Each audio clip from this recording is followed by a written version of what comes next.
Shqiptarët e italianët janë kthyer në një nga alancat më solide në Ekuador dhe në portet e Guayaquilit. Nuk ka nisur sot që të bashkëpunojnë me njëri tjetrin, por që para 15 vitesh, në fund të viteve 1990, rreth 11.000 shqiptar emigruan ilegalisht në pulja të Italisë, ku edhe u përfshin në tregtinë e drogës. Ndërmjet viteve 2008 dhe 2009, të grupe zbarkuan në Amerikën Latine për të marrë kontrollin e biznesit të kokainës, duke përdorur Kolumbinë dhe Ekuadorin si zona strategjike të veprimit. Në krimin e organizuar ashtu si në botën e pronave të paluajtshme, lokacioni është gjithçka. Ndaj dhe Ekuadori vlen sepse ndodhet midis Kolumbisë dhe Perus, të cilat prodhojnë rreth 90% të kokainës në botë. Edhe pse mafia ka humbur fuqinë në Itali, ajo është bërë më e fortë në nivelin transnacional, pikërisht për shkak të lidhjeve me familjet italiane të vendosura jashtë vendit dhe aleancave të saj me kartele dhe klanët të tjera kriminale, veçanërisht ato shqiptare. Kështu u forcua dhe Dritan Rexhepi. Ai mborriti në Ekuador rreth vitit 2011. Ai ishte pjesë e një vale kriminalësh të rrezikshëm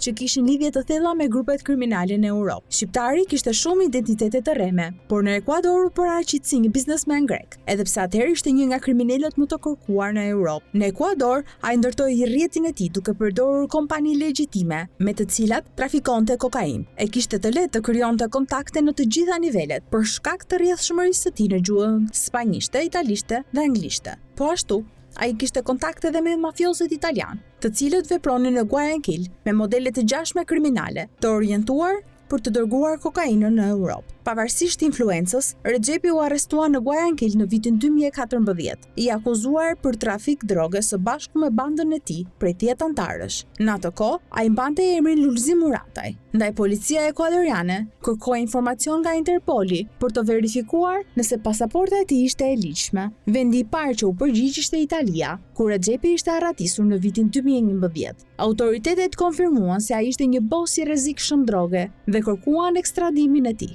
Ekstradimin e Rexhepit e kërkoi gjithashtu Belgjika dhe Shqipëria, por edhe pse sistemi i drejtësisë ekuadoriane pranoi ekstradimin, kishte disa kushte. Kërkuan që Rexhepi të kryente 13 vite burg në vendin e tyre. Pas një viti në Guayaquil, Rexhepi u transferua në Cotopaxi. Atëherë sistemi i burgjeve kontrollohej kryesisht nga bandat në varësi të fuqishmit Los Choneros. Ky ishte konteksti ideal që Rexhepi të vazhdonte biznesin e tij nga qelia. Në Cotopaxi, ai u bë mik me Jorge Zambrano Jr., Rasakinha, Fito dhe Junior, drejtues të Los Choneros, të cilët tashmë punonin për kartelin Sinaloa. Ky ishte fillimi i partneriteteve strategjike midis kompanisë Belo, të udhëhequr nga Rexhepi, dhe grupeve lokale. Qëllimi i tyre ishte i thjeshtë të shisnin sa më shumë kokainë. Por Rexhepi doli nga burgu dhe u vendos në arrest shtëpie. Edhe pse mendohej se ishte ende në Ekuador, ai u kap në Turqi. Dritan Rexhepi u arrestua në Stamboll në nëntor të vitit 2023. Si një vizionar i rizgjerimit të rrjetit kriminal,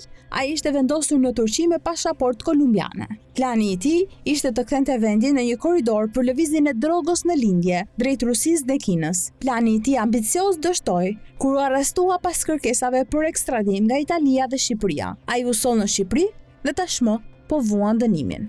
Tashmë pas arrestimit të Dritan Rexhepit, raportet e inteligjencës bien dakord se zëvendësuesi i tij në Ekuador ishte një tjetër shqiptar, Dritan Gjika.